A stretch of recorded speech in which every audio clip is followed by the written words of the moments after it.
Acting is about wanting, wishing, needing something desperately. If you win, and if you lose, you win, because you get something both ways. But you fight to the death to get what you want.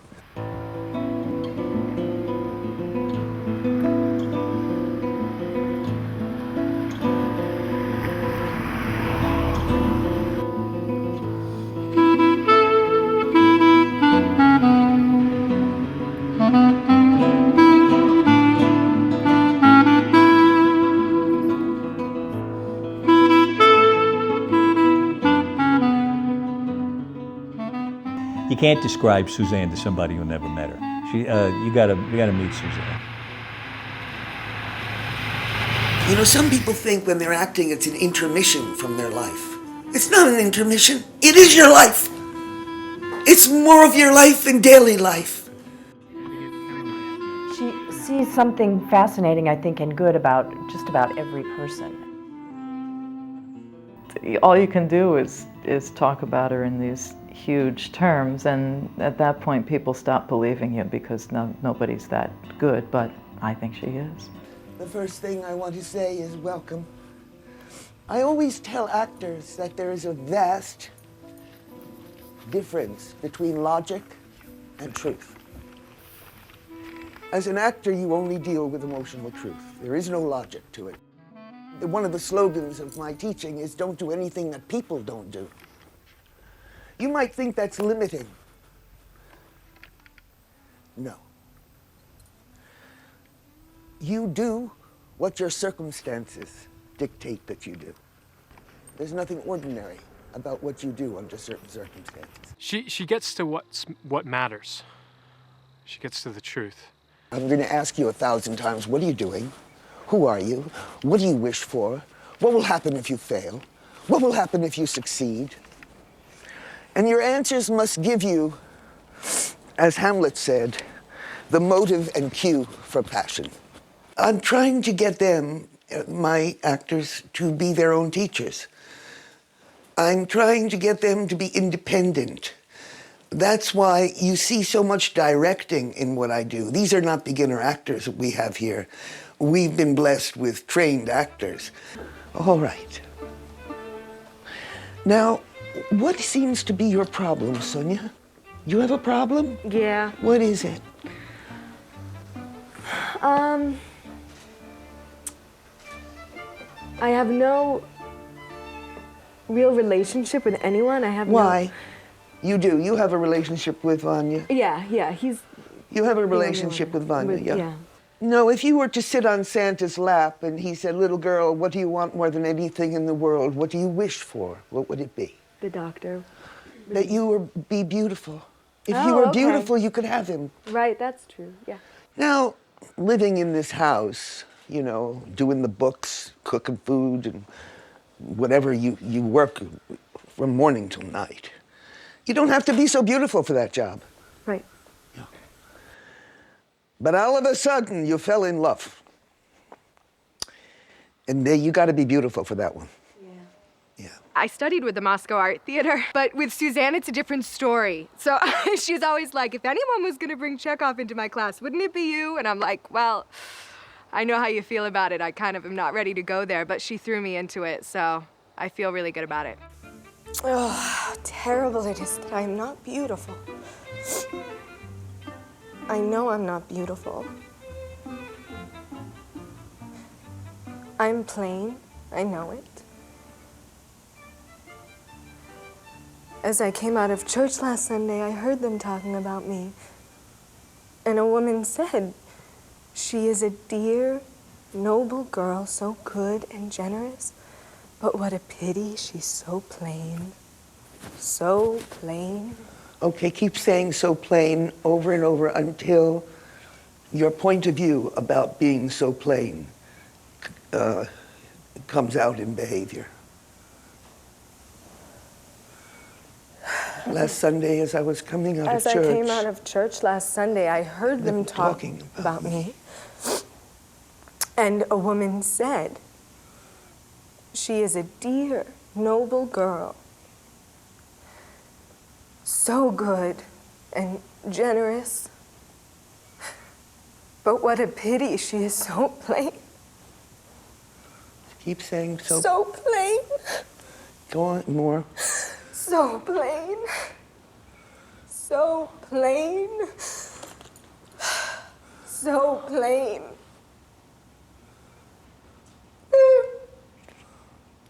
How do you feel about being so plain? Just keep it, stay there where you are.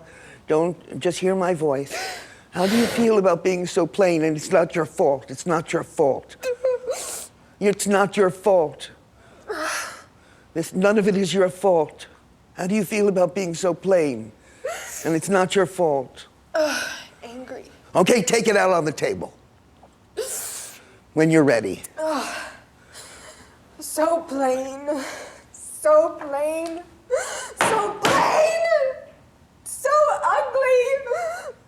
The play is nothing but an outline. And how you fill in what's the behavior is the story. Otherwise, just read the play. The behavior that is not in the play, and sure is not in the stage directions, is more important than the words, I think.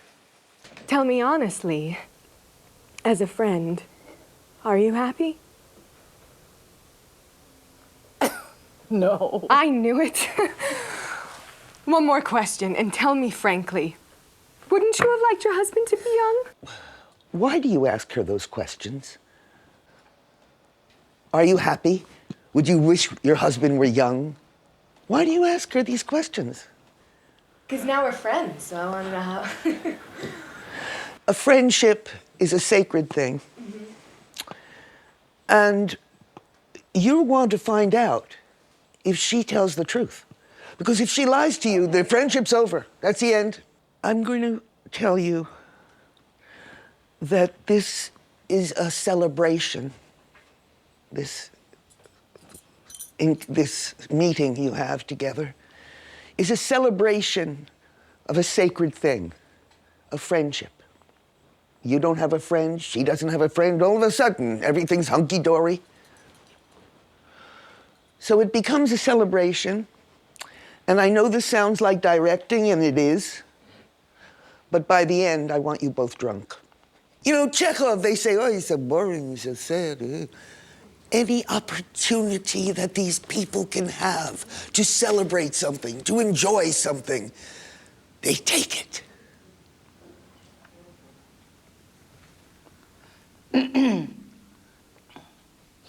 Tell me honestly.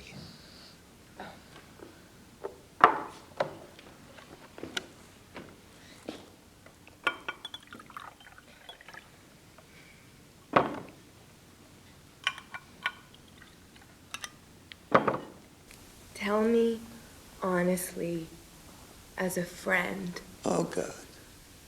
Are you happy? Oh.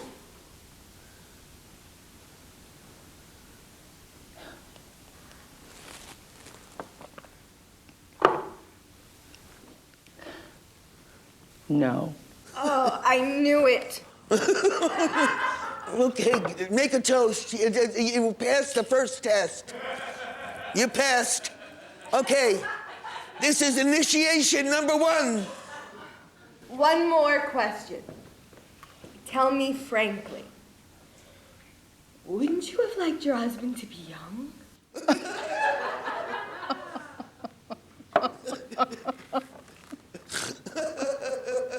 What a child you are still.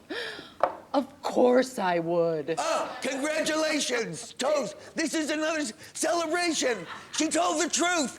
She told the truth. Go on. Ask me something else.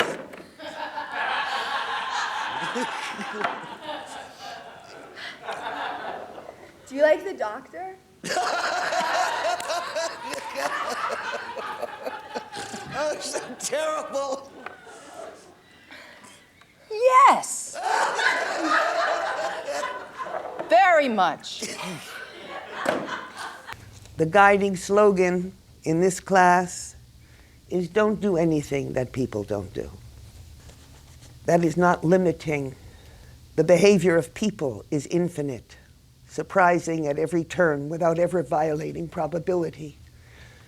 We've all seen people walking down the street holding up a picture of a loved one. In case you saw that person. Makes no sense. No sense. Where are we going to see that person? Where? It isn't logical what those people did, but it was truthful. Logic and truth are two different things. People walking around bus stops with pictures of people. Have you seen this one? Have you seen that one? The truth of that action comes from two things, love and desperation. Nobody has seen anybody. It was in this very room that I had my first encounter with her. And we sat down in this room and listened to Schubert all evening and drank red wine. And that was the beginning of one of the really glorious friendships and working relationships in my life.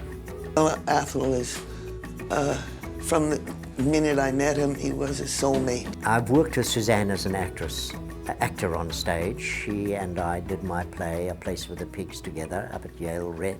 Suzanne has also directed several of my plays, and I in fact asked Suzanne when I was going to be doing the first South African production of Master Harold and the Boys, another one of my plays.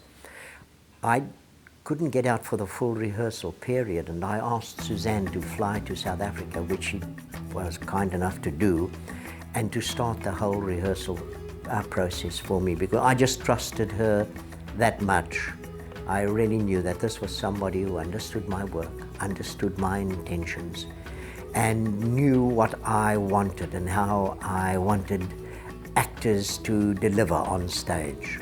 And I suppose one of the best conversations I've had about Suzanne was with Danny Glover, who Suzanne directed in another one of my plays called The Blood Knot.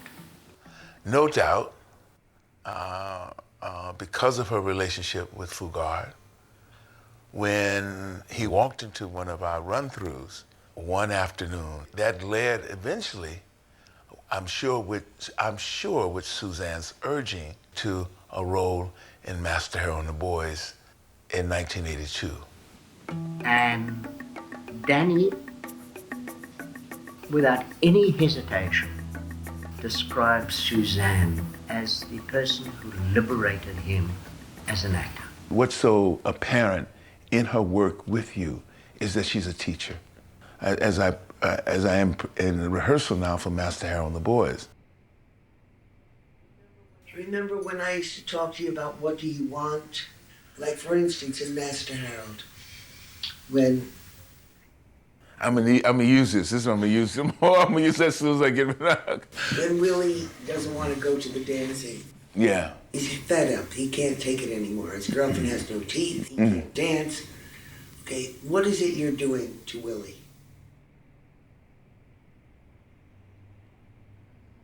I want to help him. Yeah. You want to excite him about going there and doing that? Yes, I want to excite him. Yeah. Why do you want that so much? Because you really want it. Why do you want it? Because I love him. Yeah. And I want that to... You want Willie to have a triumph? I want him to have a triumph. Yeah. You want him to have... I want him to have a triumph. He never had a triumph. Uh-huh. He's a loser. You know, he's shy, he's not, right? Yeah. So what are you doing to Willie to get him to want to go? I'm practicing with him. Yes. I'm teasing him. You're giving him courage. I'm giving him courage. Give him courage. He doesn't have any courage. Give him courage. I'm giving him courage. Make him want to do it in any way you can. That's your action.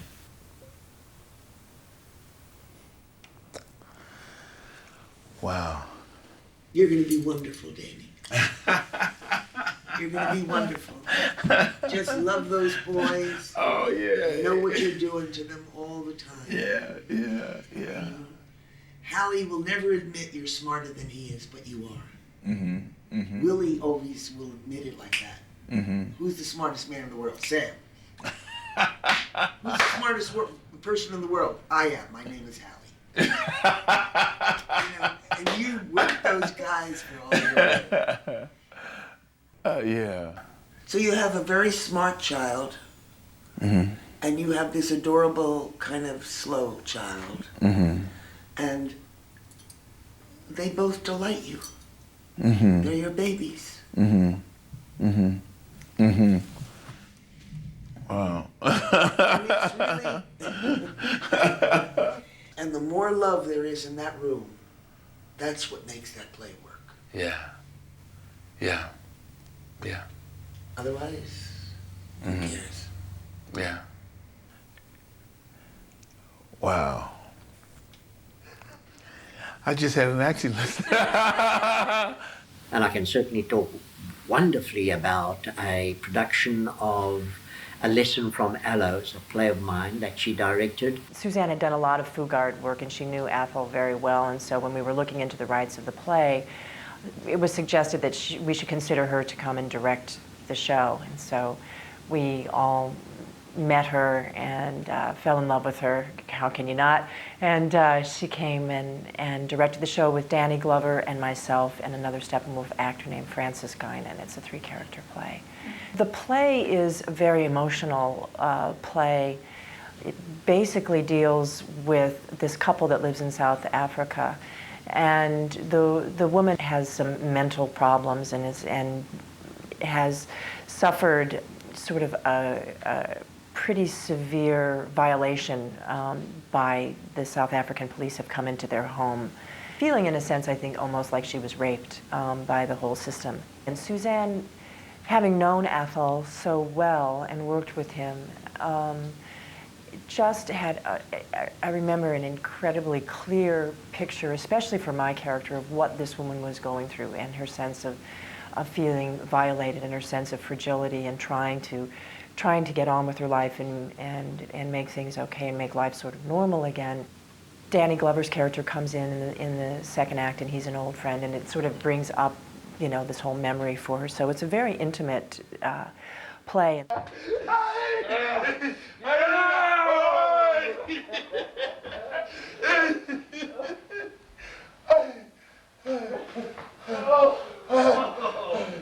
Oh, welcome, Steve.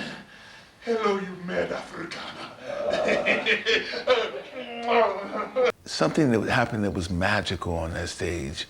So for Christ's sake, bitch, anything you'd like a liar. There were souls on fire last night as Athol Fugard's A Lesson from Aloes opened at the Steppenwolf Theater, and their screams, private prayers and jokes, and deafening silences continue to echo in my brain. Superlatives seem to wither when describing this exquisitely taut, scorching, and impassioned production, an unyielding testament against apartheid. It was a wonderful production. It hit the mark every time. Where should the praise begin?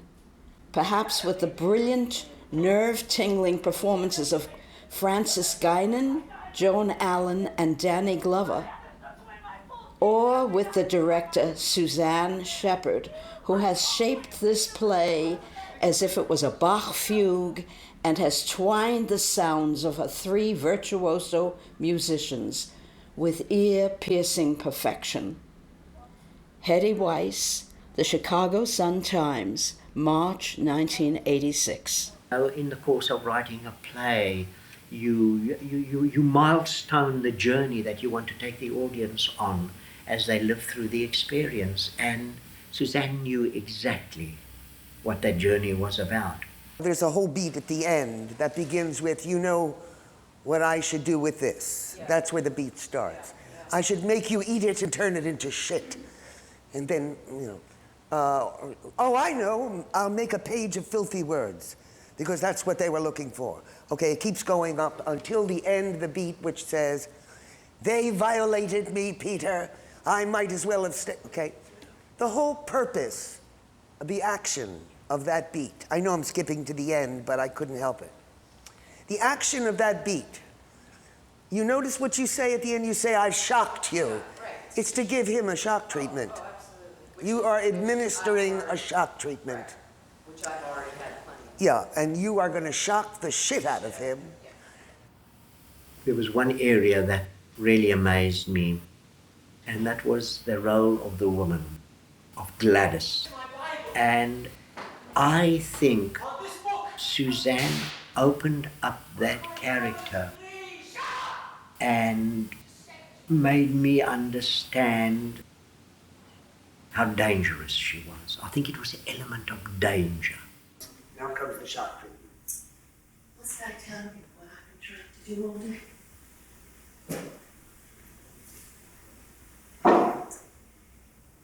Hide it. It's been behind the dresser. Under the mattress.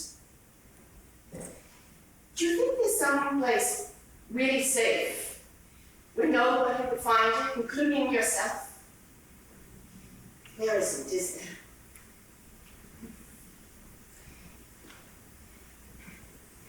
Do you know how I'd really like to do it?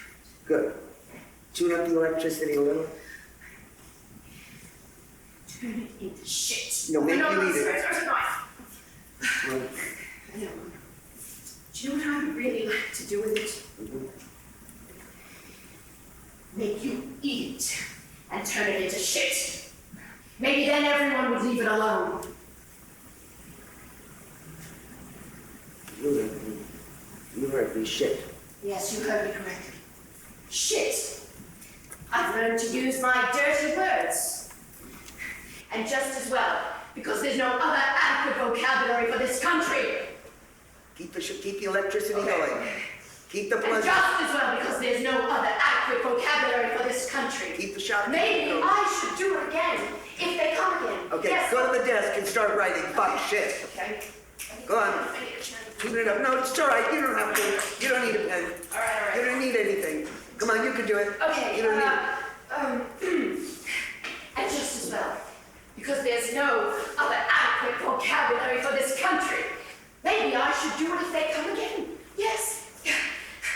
A page full of filthy language. Yes. Yes, because that is what they were really looking for when they sat down with my diaries. Filth! One of the things I was saying to them that I think what has been important to both of us in fashioning our respective crafts in theatre has been our equal passion for music. And I sent Suzanne a copy of Sorrows and Rejoicings. This is what I wrote on it. Dearest Suzanne, you have every right to despair of me as a correspondent, but not as a friend. It is in rejoicing and gratitude for that friendship that I send you this, and love. So much love, and all you have meant to the Fugards. As ever, Athol. There.